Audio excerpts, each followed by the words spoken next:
Welcome back to another technical deep dive here in the debug zone.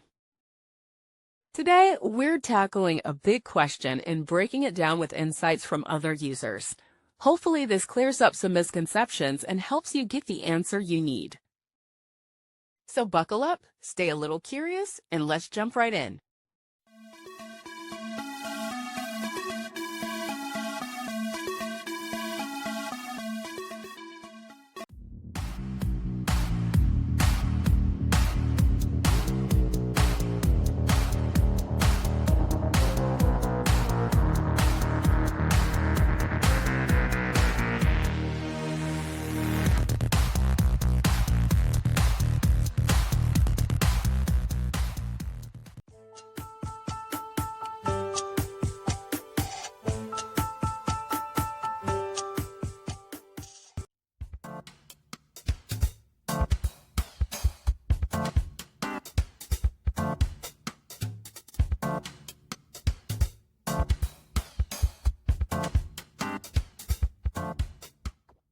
And that's a wrap.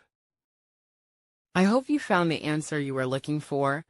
If you did, take a second to hit that subscribe button. It really helps out. And let me know in the comments which solution worked best for you. See you next time in the debug zone.